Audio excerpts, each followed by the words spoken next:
And we are live. Welcome, ladies and gentlemen, to Seeking Counsel.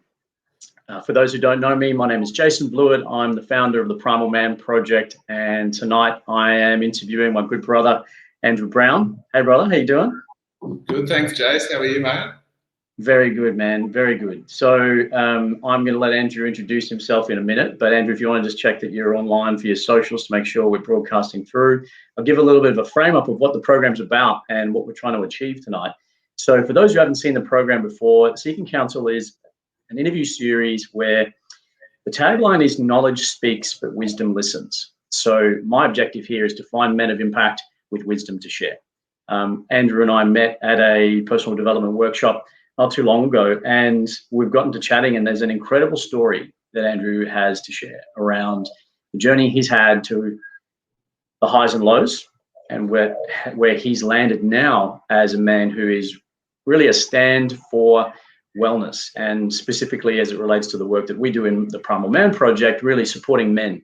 But this episode, tonight's episode, really applies across the board. So men and women really can take a lot from Andrew's story. And bro, great to have you on the show, man. Welcome. Thank you. So, brother, I'd love to just go rewind back. Take me back to a quick summary of who you are and where you grew up. Give me a bit of context about who Andrew Brown was before he was the man today. Sure. So, country boy, grew up in northern New South Wales in a little country town called Narrabri. Nice. My father was a cotton farmer. My mother was a nurse at the local hospital. Nice. Did all my primary school there. Grew up sort of helping dad on the farm and stuff like that. And at the age of 12, went away to boarding school at Toowoomba Grammar, where I spent 6 years as a boarder there. One of the great years of my life. And then afterwards, I ventured down to Brisbane and went to QUT. I studied construction at QUT, construction management. From there, sort of did, a career in construction for 15 years, mostly in Brisbane, but also a little bit in Sydney and a couple of years in Papua New Guinea. Nice. It's a place I've heard a little bit about. I hear it's pretty cool. Yes, a place you know better than I do, that's for sure. I don't know what gives that away. So they were, 2 really fantastic years over there where I learned so much about construction, logistics, helping people, third world countries and the people and what they go through. And that was really invigorating. We were building the international airport terminal. Wow. In Port Moresby. And thereafter, I came back to Australia and continued my career, but finishing up in PNG was sort of the beginning of the end of my career in construction, really. Wow. Having What was that? Just that fulfillment of, and the challenge of working overseas and working with the local people. For those that haven't been to Papua New Guinea, it's a country that's right on our doorstep, and you would not believe the poverty that you encounter within 2 minutes of stepping off the plane. So to be immersed in that sort of environment and having the opportunity as an expat working over there to,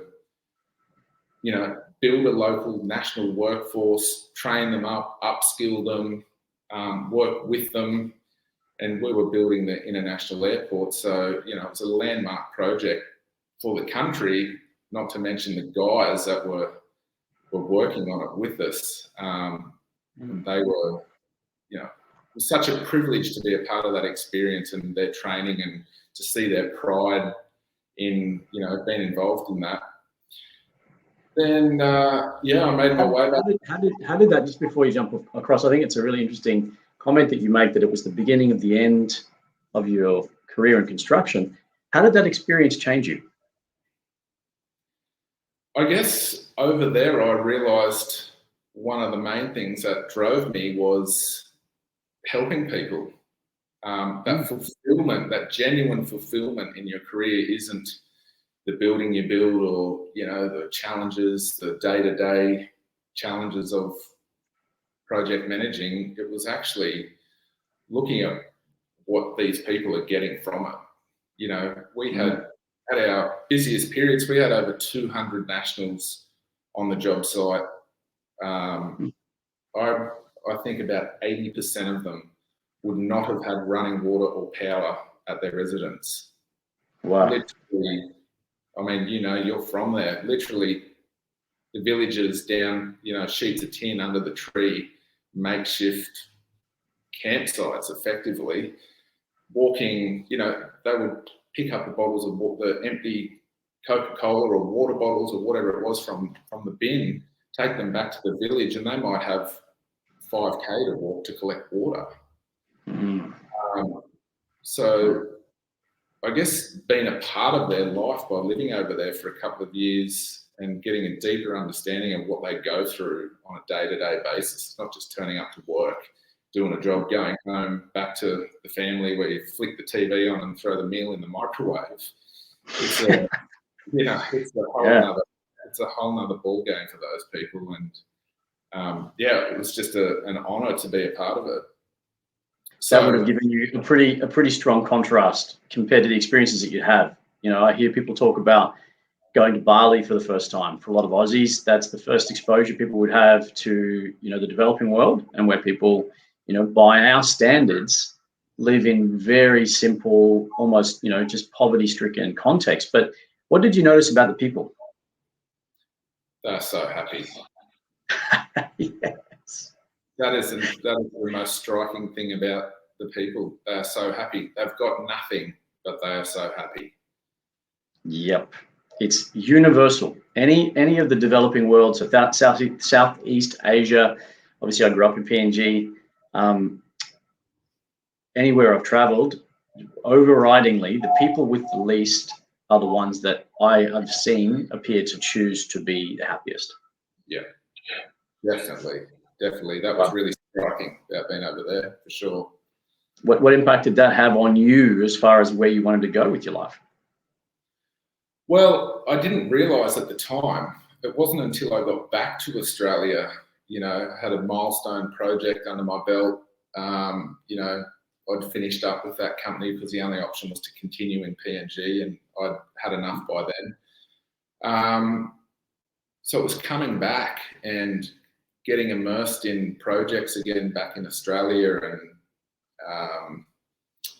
the commercial world. And when we didn't have those other factors of helping people, the locals, all of that sort of stuff, it just became a job day to day, hammer the program, hammer the budget, hammer everyone to get what you want, what you need. That sort of fulfillment, that genuine fulfillment sort of dropped away. I guess early in my career, it was all about, cranes and trucks and telling people what to do and seeing stuff go up. But as you get older, that becomes less important and easier as you get technically more qualified. That you are sort of looking for those more fulfilling factors, emotionally fulfilling factors, like seeing the good in what you're doing and that type of thing. And for me, it was a stark contrast to Papua New Guinea. And after a year or two back here, that sort of had enough. I really get that.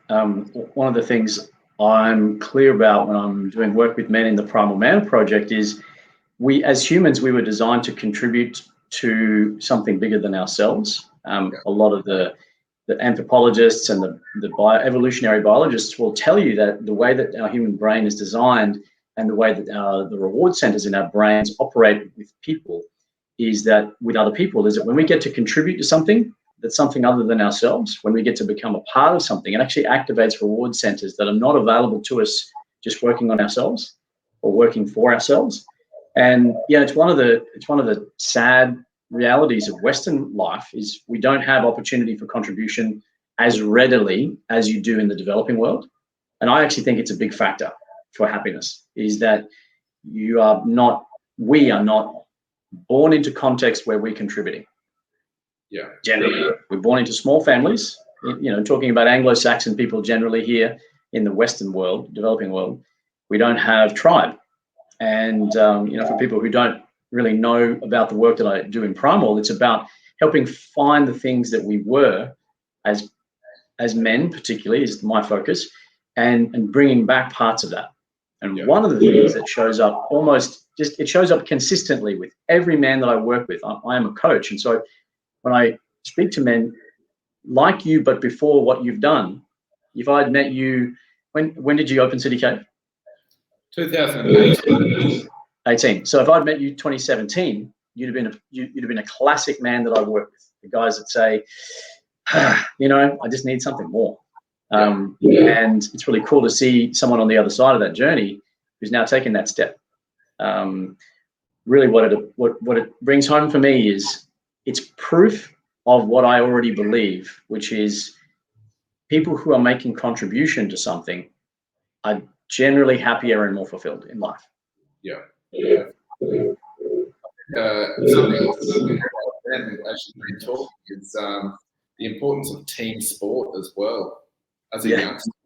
That contributing to something bigger than yourself, and learning things like discipline and commitment and that type of thing too. But 100%. Age been involved in sport on that sort of train of thought as well. I completely agree. Tribe and the way that we are built is, especially for men, physically challenged. Get physically challenged to work on something that's you're all working on together. Like you've got a common objective, and even on a metaphoric level, you've got a common enemy.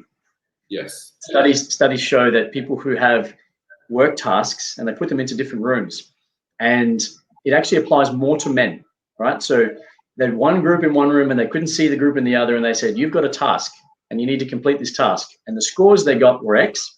And then they said, now complete the task knowing that the team in the other room are competing against you for a better score. Man, like scores jumped.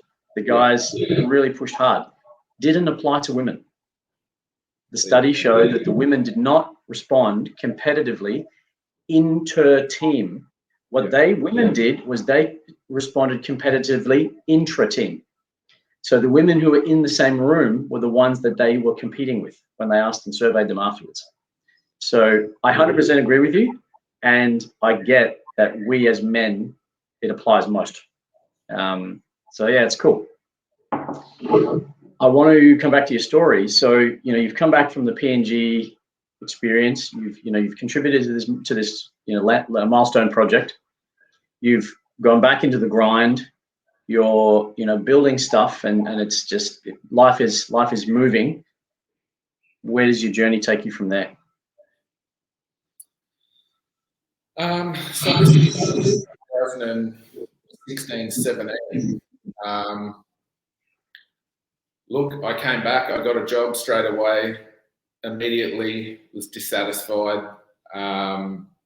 Wasn't happy in the company. Wasn't happy with the role.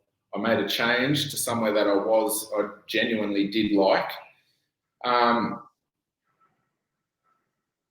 But I guess fairly soon after getting into the nuts and the bolts of the project, I guess the main question kept popping up is, when things are getting tough, the job's in full swing, the pressure's on, you're giving yourself a hiding at work day to day, like why?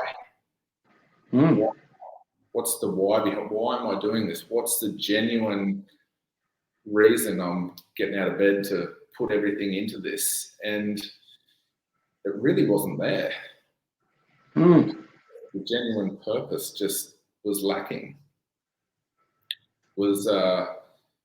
At that point, it was more about career status and that individualism, and that's where I guess goes back to what we were talking about and the contrast to being in Papua New Guinea. That was really, really showing up for me. So where did that leave you? What state were you in that situation? You're striving, you're busting your gut, you're asking yourself that question of why? Why am I doing all of this? What is that creating in you? Where were you at personally when you were doing that? Yeah. So I guess the other part to the story is in my personal life, I was struggling with a relationship.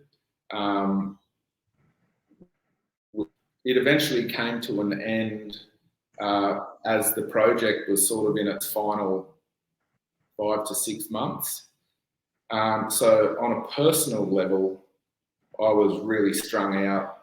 I was grieving the loss of a relationship. I'd been taken to my edge at work. Technically, professionally, stress levels, workload, every facet, and simultaneously feeling totally unfulfilled. So that effort and that drive to get up and face it each day was coming off. There was no horsepower left,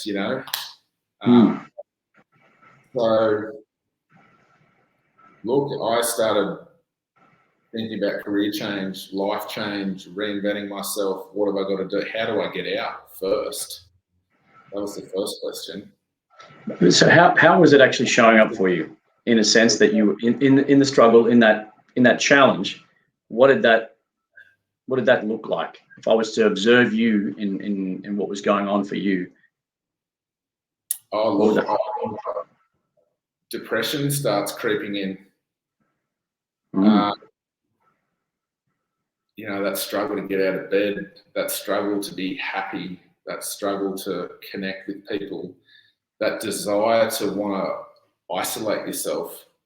You'd rather not go to the social event. You'd rather not be with those people. Maybe you'd rather not have a beer with your mates. Just that feeling of everything's getting on top of you. You don't want to be out. You don't want to be seen. You're more comfortable hiding, wanting to sleep. Yeah. Wow.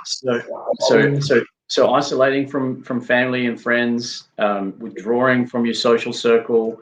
I hear you, man. Yeah, wanting to sleep. I hear that a lot. It's a super common, symptom of depression. How did it show up in your relationship? What did that look like? Total disconnection. Basically, unwilling to communicate, I guess. Not unwilling, a real lack of desire to communicate. Couldn't see the point. Having the emotional resources to want to work through stuff. Just that, that backing, that drive, that thing that motivates you had no horsepower to deal with things and cope. I was just flat. There was nothing left in the tank. And how did you know you hit rock bottom? What was that moment for you? Well, the relationship had ended, so there'd been a lot of grief. I was managing to still show up at work and do my job. I would just say it was showing up as grief, effectively. I was a mess. For a good few months. And what did a mess look like? So you mentioned before, if I can share, that you actually had multiple members of like your friends and family pass away in a short period of time. Like there was, there was a lot. That was years prior. Okay. That was years prior in my first sort of experience with death, and then subsequently anxiety, which I was able to resolve at that time. But yeah, this second stage that we're talking about, I was grieving at rock bottom emotionally, just struggling every minute of the day, didn't know where to turn to, what to do, where to go. Couldn't see a future with my career and what to do next. That's when I realised I had some, soul searching to do and had to try and figure this out. Isn't it amazing? And I really relate to your story here that you mentioned that even though you were going through this, you still managed to show up at work. Mm. I really relate to that in that when I was going through my separation and divorce, and my ex-wife had attempted suicide, and she'd been hospitalized, and she was okay. She made it, but I wasn't communicating to anybody at work. I wasn't speaking to anyone in my family. No one knew. And in the work that I've done to share my story since then, I've had people come forward and say, "Why didn't you tell us? Yeah. Why didn't you tell us what you were going through?" I don't know. What do you think? Is this something that men do to soldier on, or is this just something a human would do to just keep going? Oh, particularly, um, it's not easy to reach out and ask for help or say that you're struggling or put your hand up or let anyone know at all. We prefer to, sweep it under the rug, put on the work face and turn up as though everything's all sweet. Interestingly, go ahead. During that period where I was quite low, I must have been emitting some sort of vibe or something, because other men on site would actually start to open up to me about their story and their struggles. And that in itself was almost a turning point for me. That was when the penny started dropping that if I make it through this, which I knew I would, that I could somehow, I could go back and help those men and people in those scenarios. So it was almost like I was admitting this vibe, low sort of depressed vibe, I guess, and other men. And depression is rife in construction. And yeah, blokes on site were opening up to me. That's amazing. Was it that you were depressed, or was it that you were starting to open up to the possibility of working on yourself? And actually, at that point, had you made a decision that you needed to change something?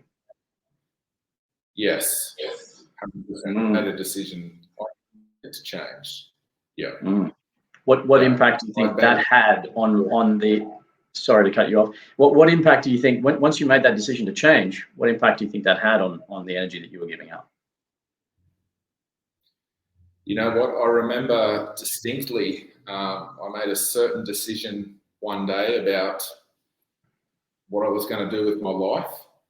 And I went back into the office and things started changing. All of a sudden, that guy I needed to call this afternoon rang me. All of a sudden, that email, that problem I needed to get sorted this afternoon, someone rang me and told me it's sorted.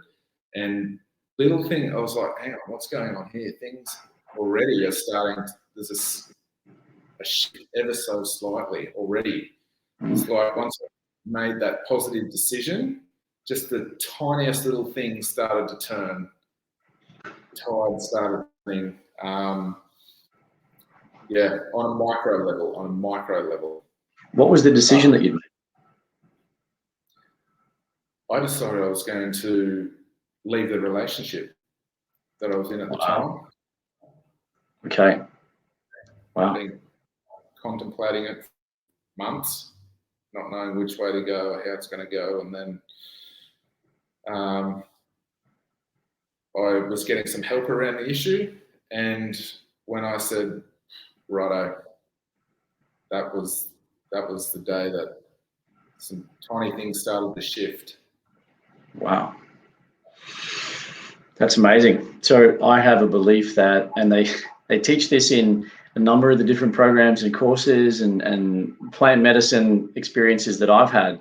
Once you commit, or once you decide that you're going to do a thing, it actually starts working on you. Yes. So I've been to plant medicine ceremonies, and actually I had stuff come up for me emotionally, mentally, even spiritually, start to come to the surface just even after I'd decided to go. And similarly with courses that I've been to. So the Landmark forum, which I've gone to, which is a very well-known personal growth workshop seminar. They say once you've decided, and once you what they call it is put a peg in the sand. Once you put a peg in the sand, it actually starts working on you. So it sounds like you put a peg in the sand in that relationship, and things started to change for you. Yeah, I decided that's it. So where did you get to next? You've left your relationship. What was your journey from there? Where did rock bottom occur? Was that before or after? After. Okay.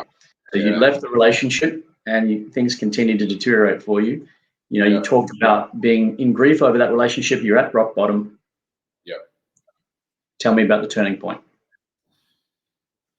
So I moved in with my sister at that time, and I was living in the spare room on a blow-up mattress, still managing to get to work every day.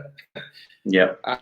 If that's not rock bottom in kind of a metaphoric sense, I don't know what is, man.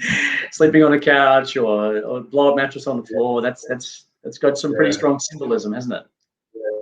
Things were pretty sideways there for a while.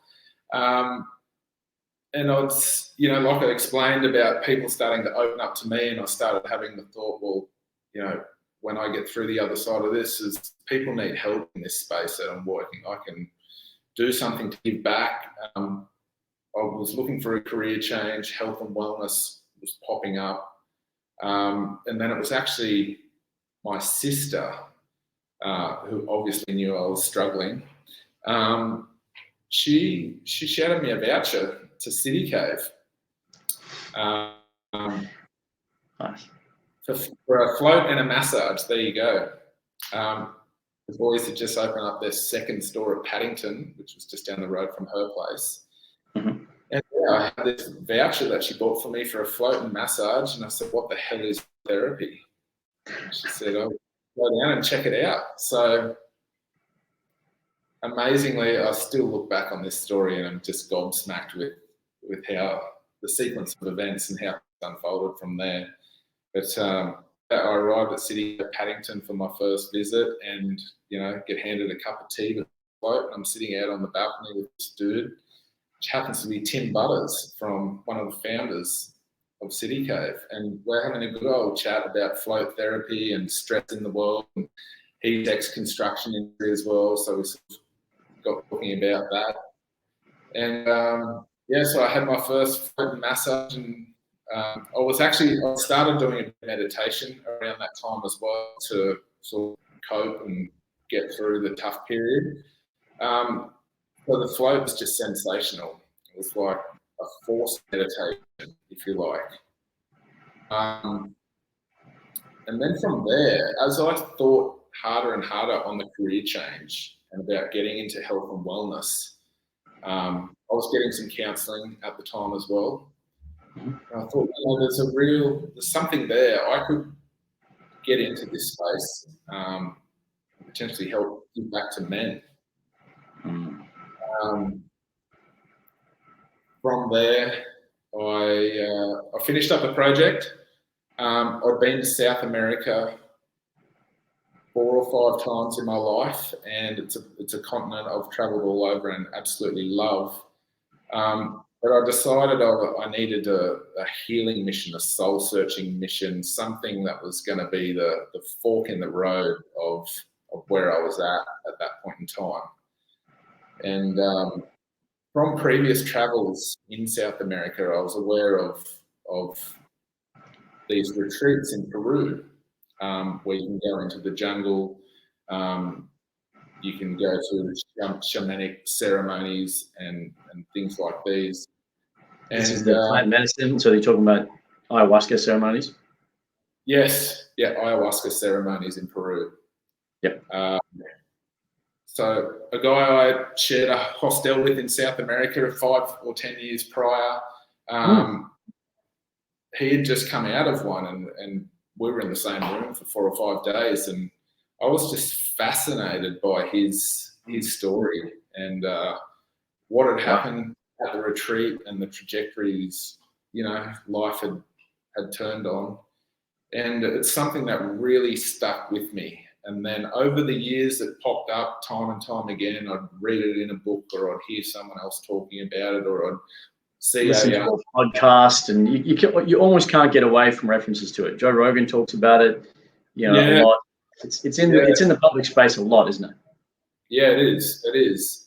And I just have this bit of a secret fascination with it. And I knew that one day, I would go back to South America and I would, have the experience. But what I didn't know was you've got to be in a time and place, and you've got to have your sort of calling.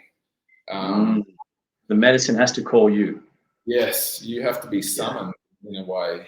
And I was summoned. It was my time. I was backing myself with a career change, some big life decisions, personal growth, big internal growth and change. So yeah, at the end of the job, I took 5 weeks. I went 2 weeks to the retreat, followed by another 2 weeks right down the very south of Chile in a national park, Torres del Paine. I did a 150k trek there after the ayahuasca retreat. Wow. Bro, you would have had some great time for some soul searching and reflections on a 150k hike. Yeah. Just 2 other people. Backpack, food, tent, sleeping bag. That's it. 2 sets of clothes, a day set and a night set for 10 days. Amazing. So what came up for you on the walk? Obviously, so for those who maybe don't have any experience or knowledge of ayahuasca and what a retreat would look like, what was that? So ayahuasca it's a plant medicine. It's made up of 2 different plant species in the Amazon jungle, a leaf and a vine.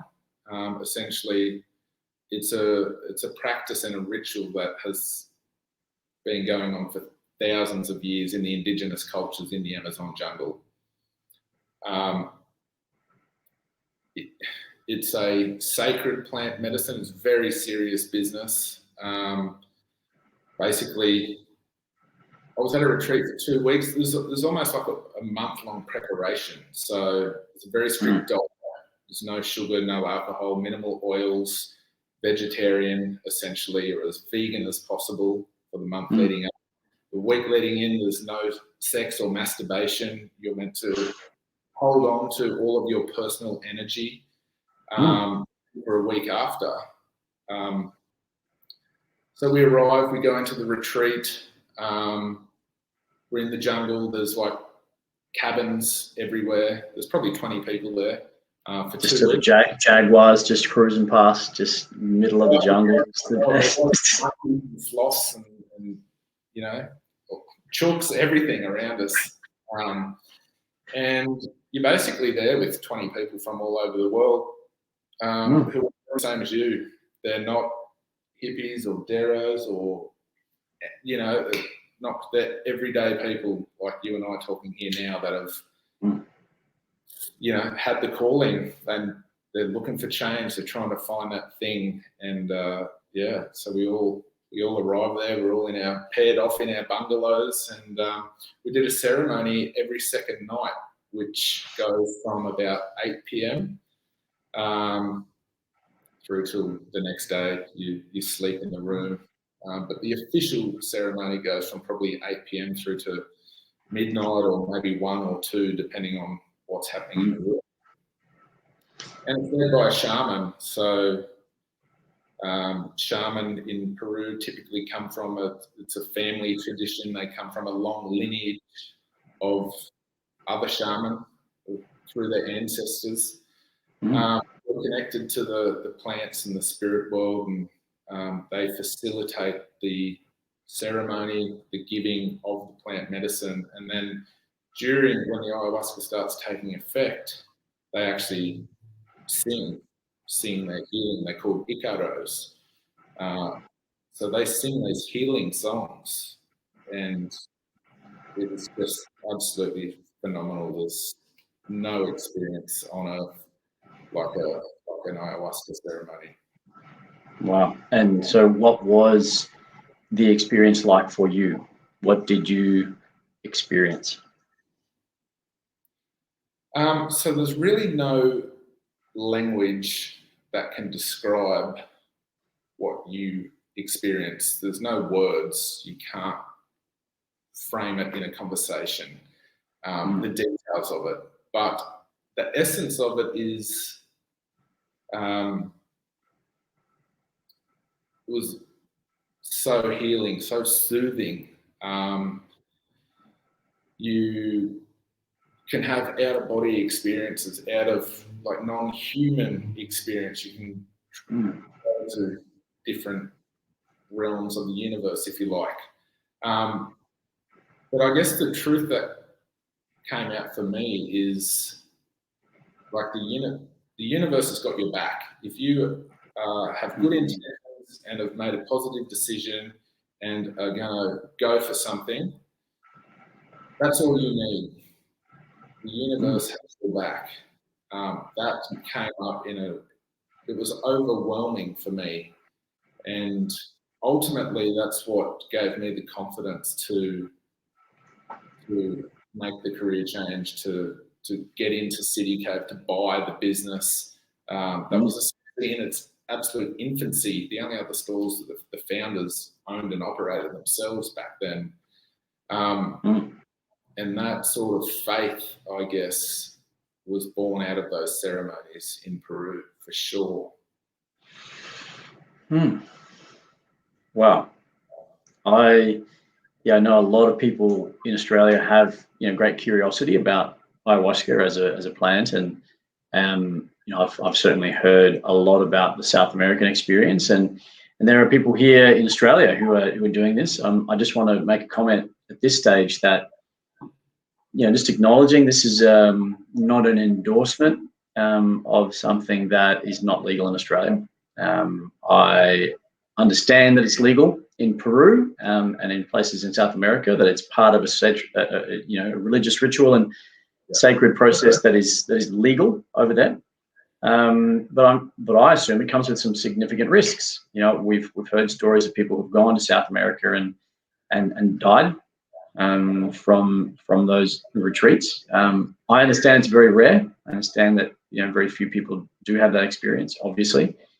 Otherwise, we'd be hearing about it more. So I just want to make this comment now that this is not an endorsement, of this practice. This is an experience that you've shared that has created some incredible results for you. But if anybody's considering doing anything like this, legal or otherwise, please have your safety and wellness in mind. Be responsible, and know that it's something that everybody needs to make a decision to engage with responsibility and maturity. So that's my framing around it. But I really appreciate you sharing that, because it's controversial. People hear people talk about plant medicine and it's like, oh fuck, okay, we're going there. Yeah. Well, yeah. I mean, for me, being in that local setting, facilitated by the people who curated the medicine essentially in the first place, and my personal experience with it is absolutely nothing but positive. I really get that. And what's fascinating for me is that the studies are now showing that some of these plant substances, and DMT is the active chemical in ayahuasca, and there's a number of different sources of DMT. My understanding is it's actually active in a lot of plant species, but we have an inhibitor in our bodies that stops it from being psychoactive, and it's actually the combination of the vine and the leaf. The leaf is the psychoactive part, and the vine is the inhibitor blocker to actually make it psychoactive. Very similar, chemical structure to psilocybin, which is commonly known as magic mushrooms. So you look at the chemical structure; they're very similar.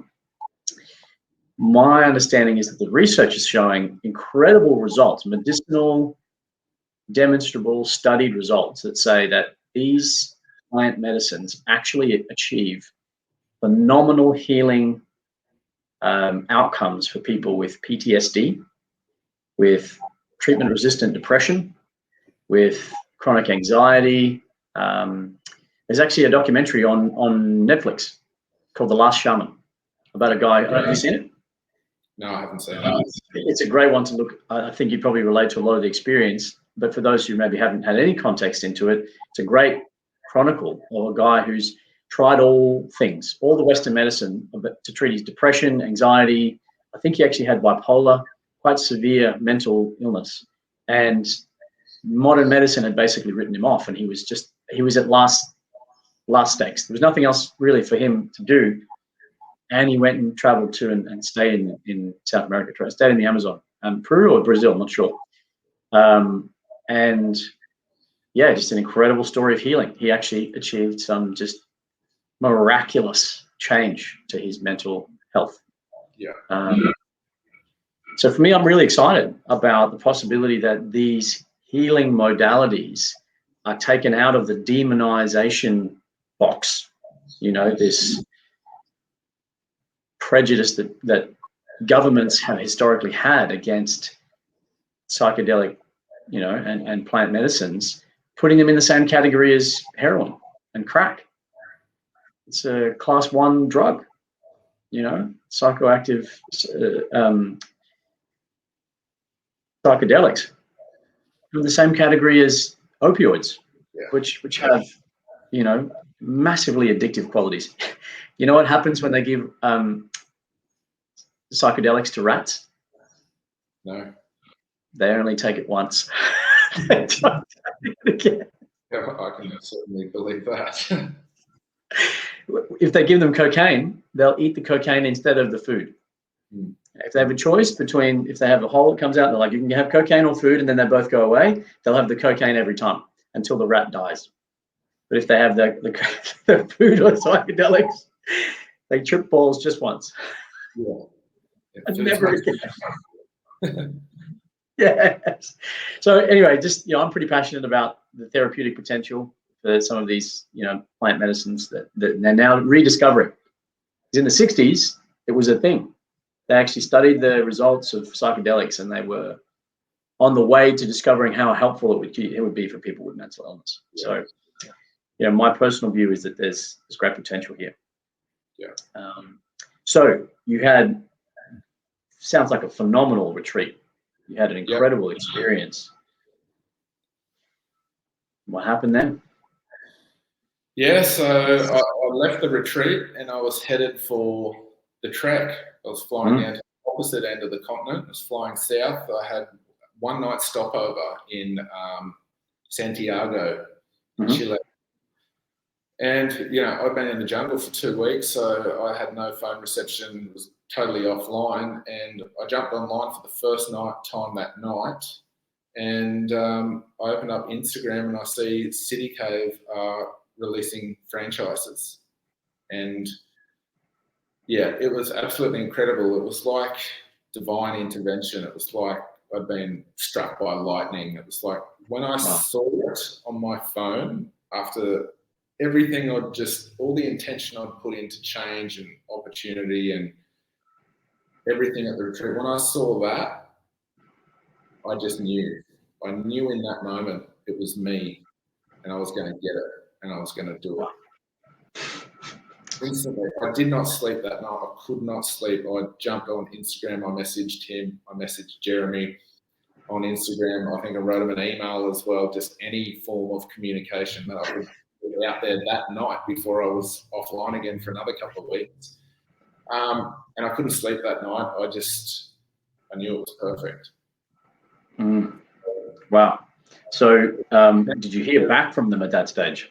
Yeah, I managed to tee up an interview for the first couple of days when I was going to be back, and went down, did the trek, had an amazing time down there. And then when I got back to Australia, I actually sat down with the boys within the first week of being back And yeah, we discussed the opportunity. I mean, I was already a customer, and they remembered me. So it was quite an easy chat. And yeah, about a week later, I got the phone call to say that I was it. They were gonna move forward.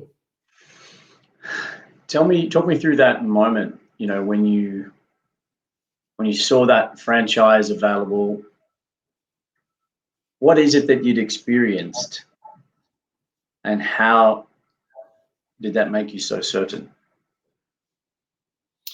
So, in sort of brainstorming and working through the career change, the men's health, the men's, helping construction type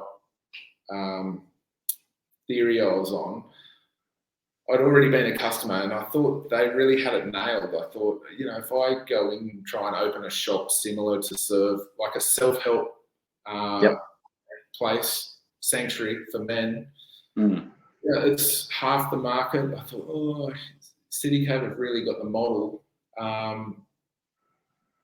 So when I went traveling, I was thinking more and more about it. And when the actual opportunity came up, I knew that was it.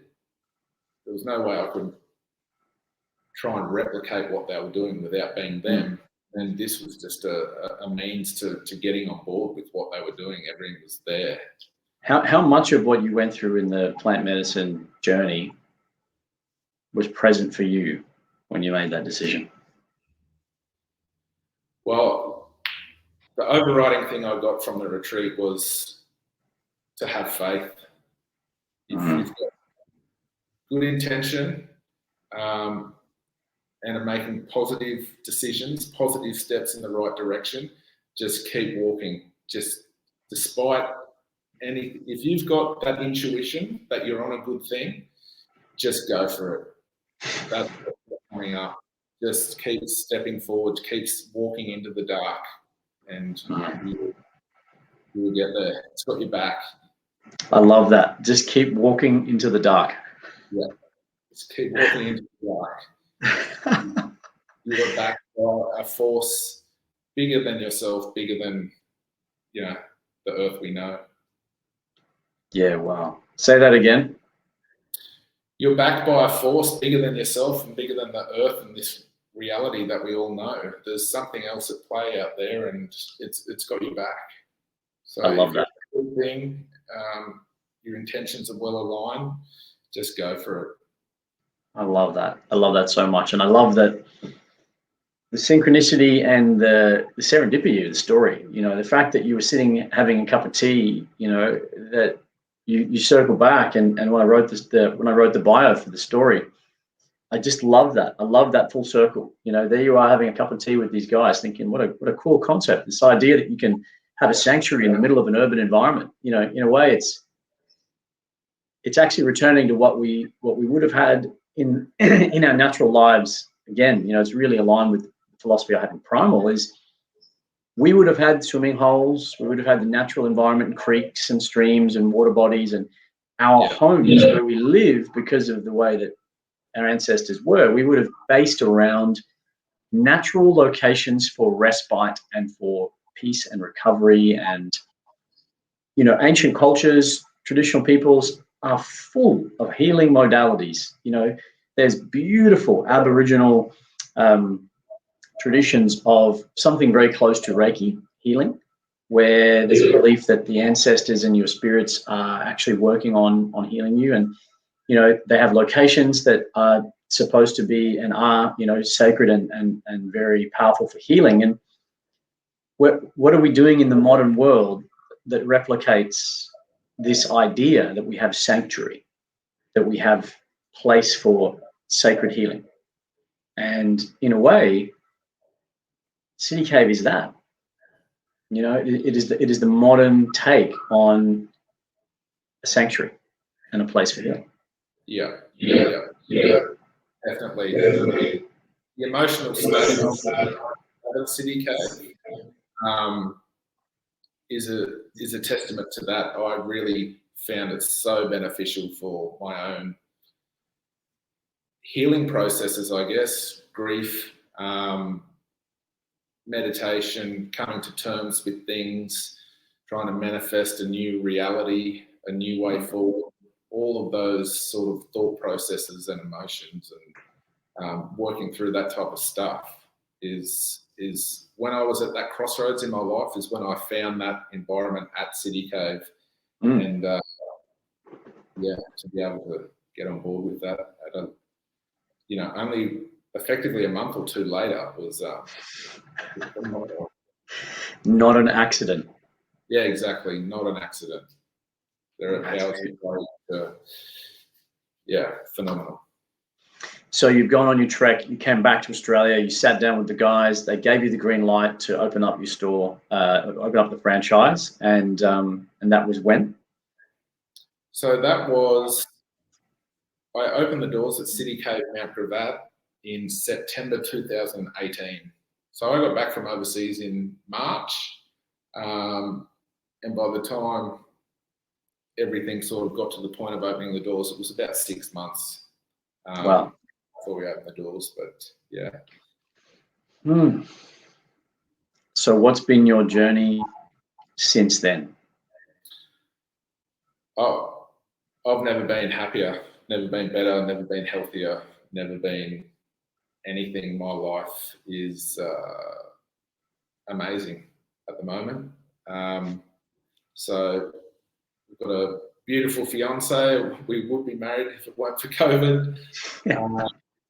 A baby on the way, you know, due any day now. Yeah, wow. City Cave, you know, fast forward 3 years, almost 2.5 years. You know, as a brand, I think they've got 20 locations, and it's starting to become a little bit of a household name. But the hard work's been done, and it was hard work in the early days, that's for sure. But you know, the business is going well. Everything's great. Couldn't be happier. You know, one of the main things I really wanted out, apart from helping people, and that was what I realised in construction. There's no time. You're such a critical spoke in the wheel of day-to-day operations that going to a kid's swimming carnival or running race or, you know, anything like that, you can't just withdraw yourself from your critical role. And so one of the main things I wanted to have in my life was some time to spend with family, be present for, you know, the birth and the weeks after and the children, raising children. You know, I feel strongly about that, and I can now. I've got that sort of lifestyle via City Cave to do that.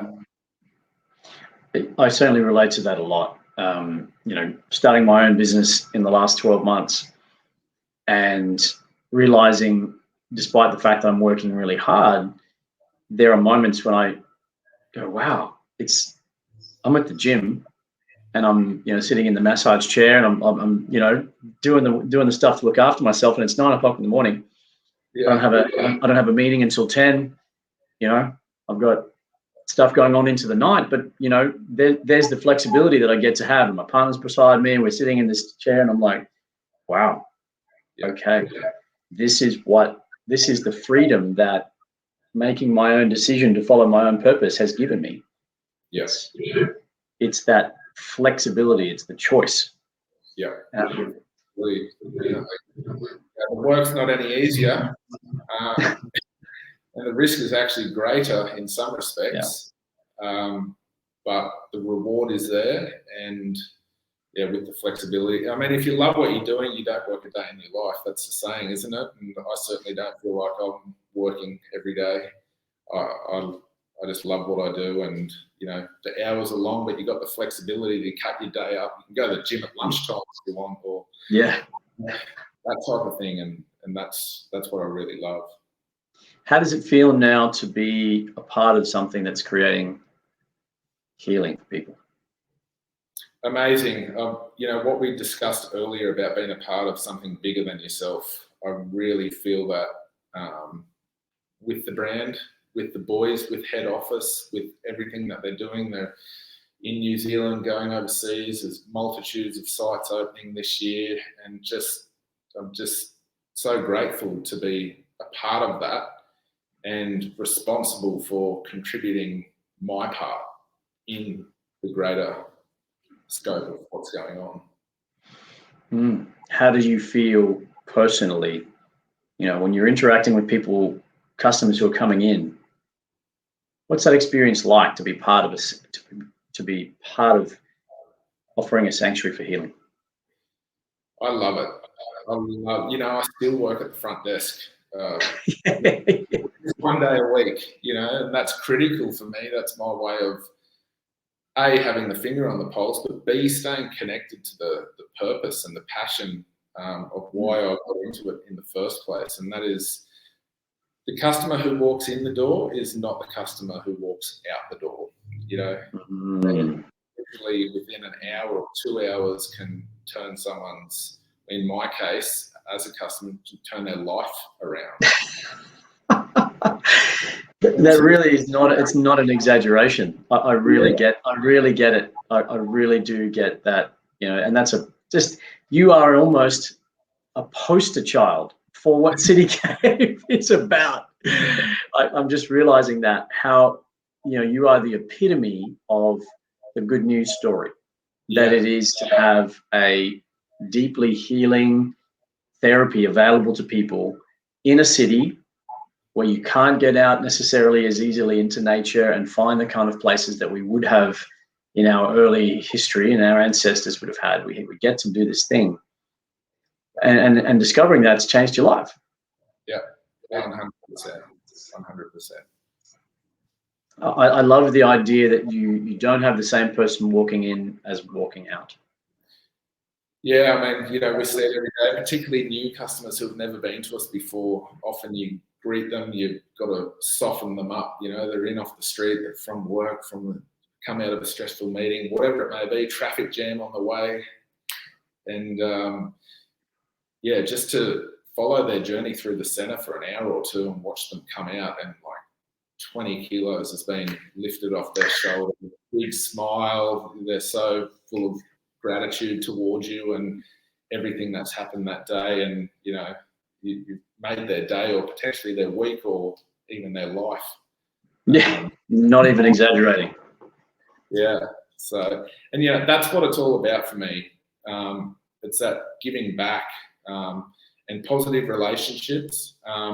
One thing in the construction industry, it's not a friendly place necessarily.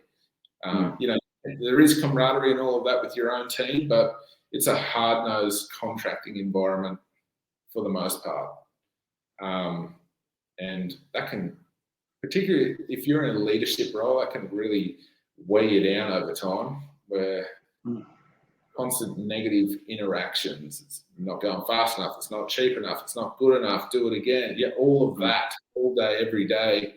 And then you're copying it from the client, that type of thing.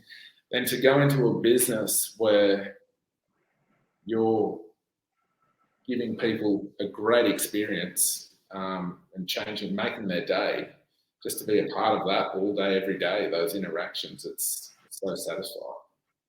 Yeah, wow. I can imagine that the energy that exists in you must just be completely different now compared to what it would have been. The energy that you operate in, your adrenal system, like your body must just be just night and day. Yeah, 100%. My mental state, my emotional state, everything now, I wouldn't have imagined being this happy and content beforehand.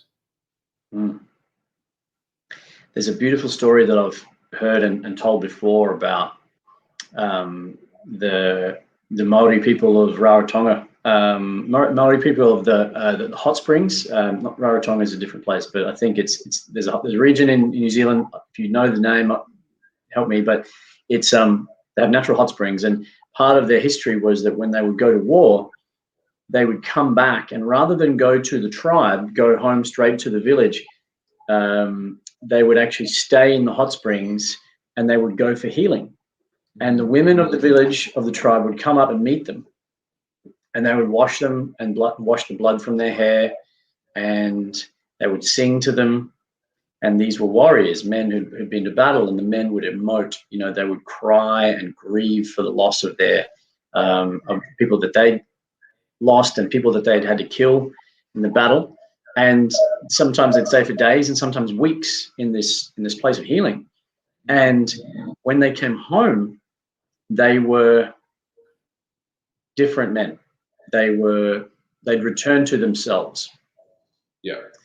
And, you know, City Cave, for me, it's like it represents those ancient places of healing, the ancient ways that we would have had available to us to transition. Yeah. You know, we've come from hunting the mammoth, let's say, which is now the, you know, go to work. Yeah. You come to this place of respite and healing and recovery. Yeah. You know, you find yourself, you return to yourself in a Yeah. place that, you know, offers you that. And then you transition back to the tribe. And I think that's so important for men. You know, what's been your experience with male clients and also your own experience with men, you know, in the work that you do? So what's like with male client? Well, just thinking about the men that you support, and I'm just going to acknowledge Stephen White's helped me with the name of the region. It's called Rotorua. Thank you, Steve. It's exactly the place I was thinking about. So what's your observation of men coming to City Cave and how it's served them specifically? So the one thing about float therapy is everyone's floating for their own reasons. You know, we always say at the front counter, so what brings you in today? You know, oh yeah, I got a gift card. Yeah, well, that's not why you're here. Like, you've got a gift card because maybe you were like me and you're all bent out of shape and you need some help. Or, you know, maybe it's you've been looking into the, you know, the benefits with PTSD or anxiety or depression, or maybe it's a worship potentially, you know, where you can take sanctuary from the world and pray or anything like that. There's a myriad of reasons why people float. And, you know, we've probably got a really strong customer base of men, probably, I would say plus 40%. So 40% of men. Because there's a perception there that men don't do a very good job of working on themselves, that men don't look after themselves as a rule. Yes, 100%. And look, we do have a slightly higher percentage of female clients, but you know, I think you know, there's various franchisees and the founders of City Cave are men themselves, and they're actually ex-construction. So look, there's a myriad of reasons why people float, and if you're a man that's needing a place or a sanctuary to do some work on yourself or find that type of environment, then, you know, I would advocate massively for flotation therapy. What are, just for people maybe who don't understand the mechanics of what it is, tell us a bit more about it. What does it actually involve? So why is it good for you? Float therapy is essentially, at City Cave, we've got open baths. So it's a magnesium bath. The water's knee deep. There's 1,000 litres of water and over 400 kilos of Epsom salt and magnesium. So in essence, it's like the Dead Sea in Israel, where you can float on top of the water without effort. It's coupled with sensory deprivation, which is zero stimuli. So in the float room, we've got these lovely open baths. Once the experience is underway, you are in dead silence and pitch black. You're in a soundproof and lightproof bathroom. Turn the lights off and you're essentially having a out of space type experience. No sight, no sound, no gravity. So it's got many benefits. Physical benefits are obviously magnesium's good for your, you know, your muscles, your skin. Being in that buoyant environment separates all of your joints and allows increased blood flow. So it's really good for recovery, whether you're a high performance athlete or whether you're someone who's got an injury or a disability. Just having that relief from gravity allows increased blood flow.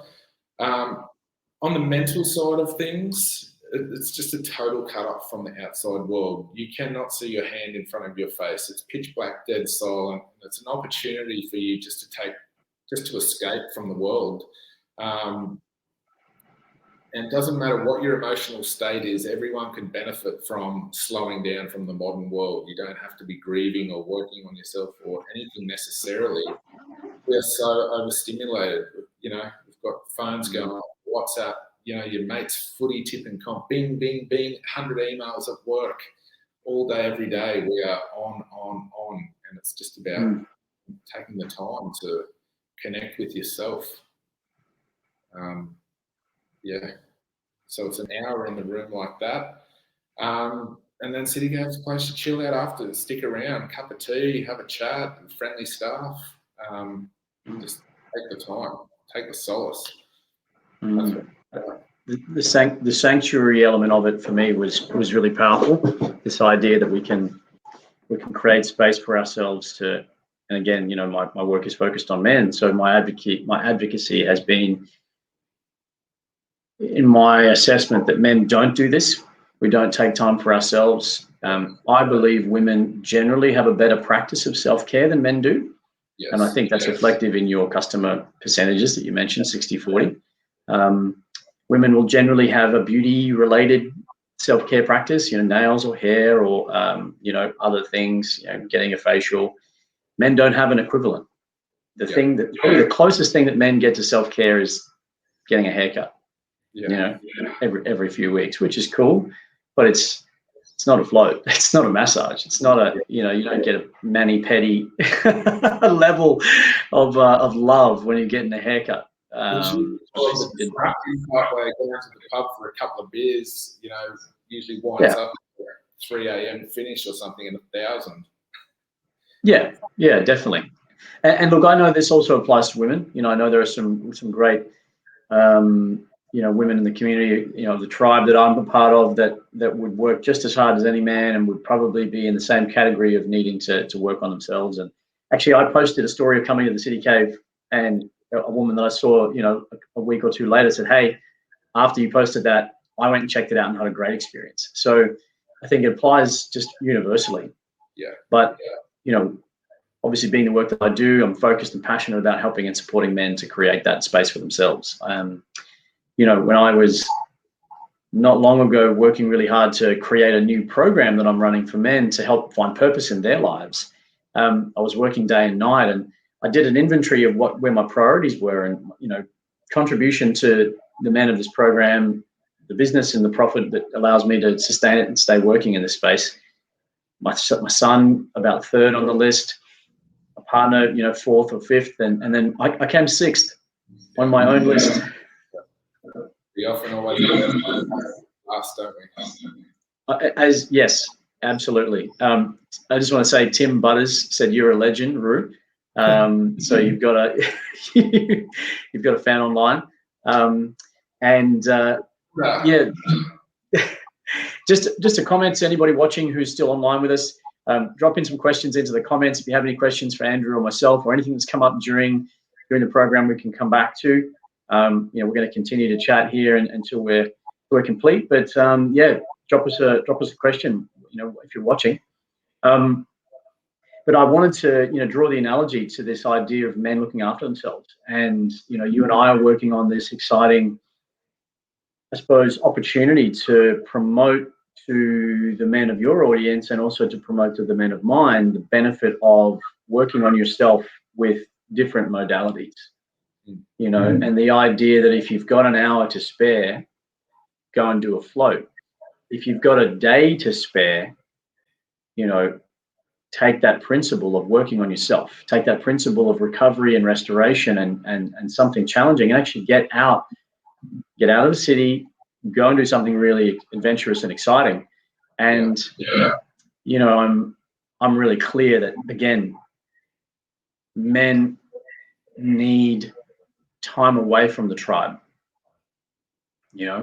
Men need that respite, that, especially in the modern world, considering how far we are from what we used to do, how these things are getting us operating at 150 speed, what we used to. We don't have silence. We don't have we don't have time without sensory stimulus.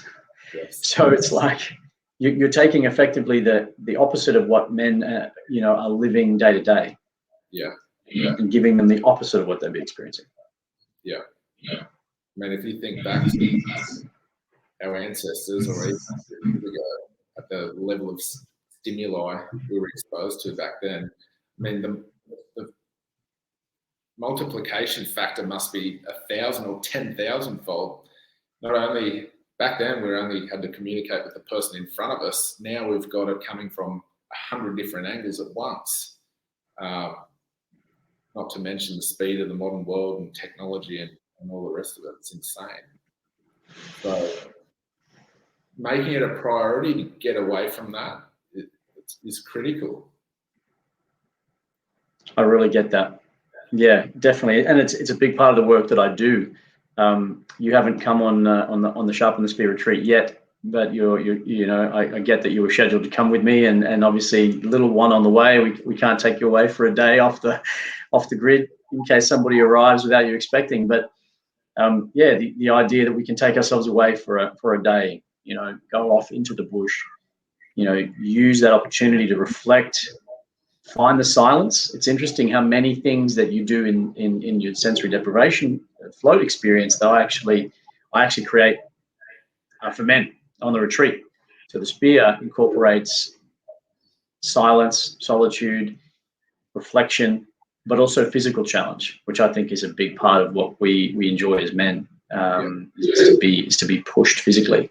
And what I'm really excited about now is working in partnership with you to now offer a float, to include a float in the package.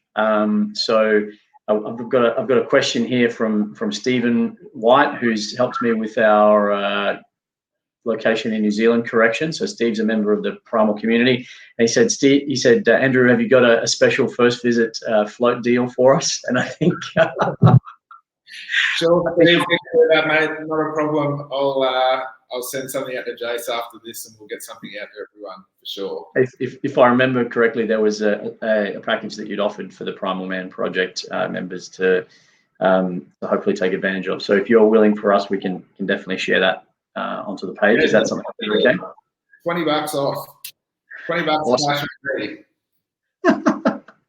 What's great news for Steve is that he's coming on Sharpen the Spear, and there's a float included. So he'll get his first float already as part of something that he's choosing. But yeah, we'll sort him out for his membership. And I just think it's a really aligned. I'm really passionate about working with people who are in an aligned business. I really want to say I acknowledge and recognize how we are both trying to achieve very similar things for men. I get that you're really driven by wanting to help impact men and women, but that you have a passion for supporting men who I think you and I both recognize need probably a bit more help in this area, self-care. Yeah, definitely. With the work that you do also, Jason, essentially breaking people down at times, breaking patterns, shifting old thought processes, emotional triggers, that type of thing. The integration of those experiences, kind of where people have to go back through that re-piecing themselves. Float therapy is amazing for that as well. It's an hour where you can just switch off, and you don't have to do the work mentally yourself necessarily. Your subconscious goes to work in the float tank. So that's massive. You've got a big problem. It's a great place for problem solving, and you don't even have to be consciously doing it. I really get that. And what was really interesting is that I actually got into a habit of going for a float, and my beautiful partner Beth, bless her, she started booking me in without me asking. She's like, "You're booked in for a float on Monday." I'd do my sharpen the spear retreat on Saturday. She'd bless her. God, I love my partner. She'd have a hot bath ready for me coming home on the spear. It'd be a salt bath, and then she'd book me in for a float on Monday.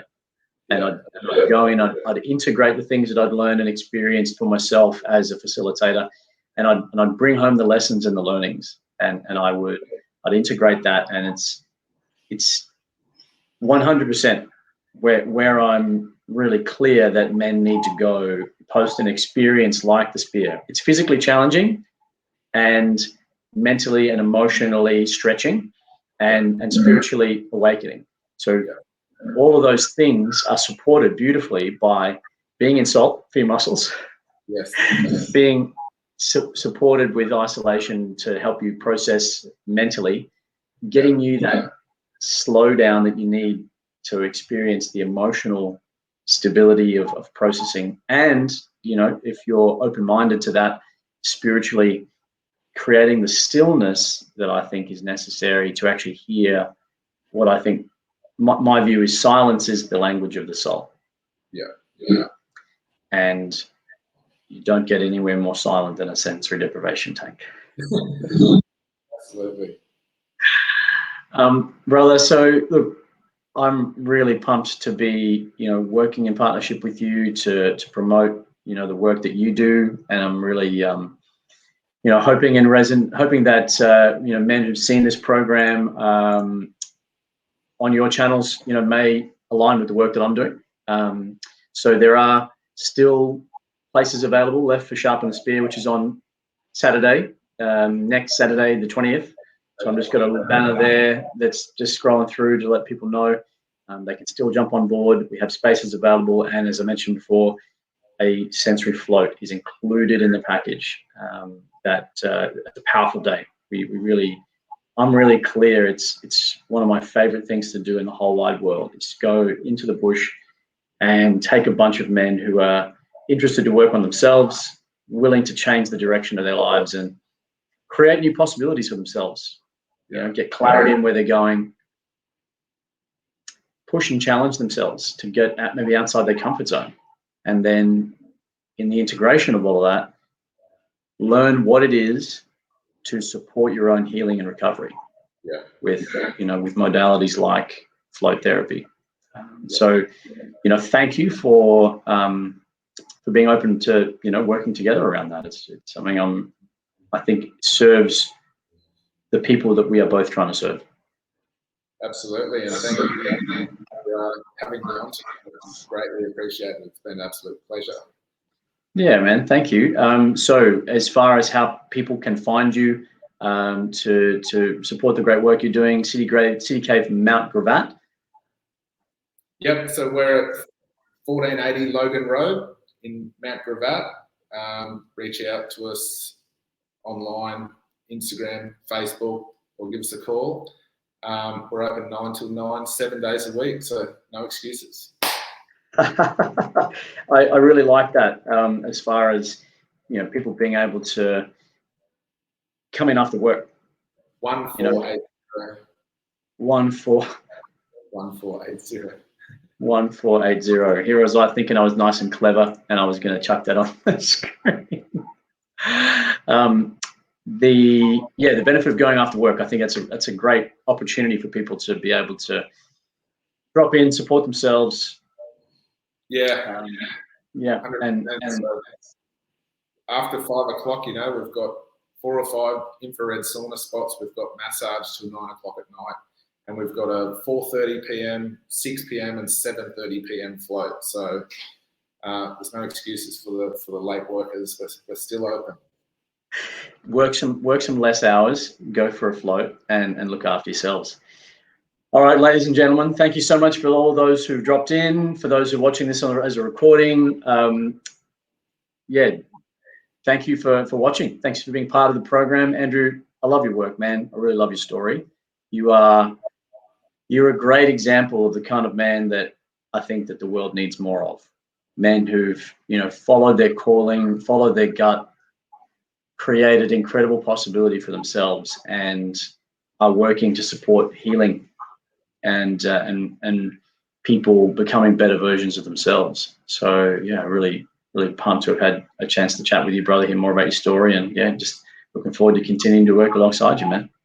Thank you. The work that you do. And I haven't been on Sharpen the Spear yet, but I've met you at the Real course. We're heavily involved on crew, and I've been to a couple of circles with you now, men's circles, online and in person. And I know the style of bloke that you are and the style of coach that you are. So if there's any men out there from the City Cave audience that are considering, making some change, or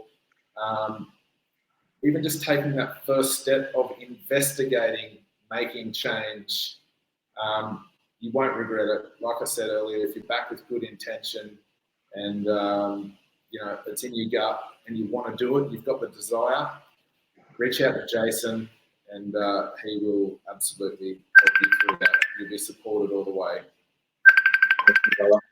I'm not sure if that's you or me that's going off there. No. Who is that? Is that you, brother? Yeah. All right, we might call it there, brother. Fantastic. We'll end the broadcast. Stay online with me, man. We'll have a quick chat afterwards. Thank you, everybody, for watching. Peace out, everybody. Thank you. Good night.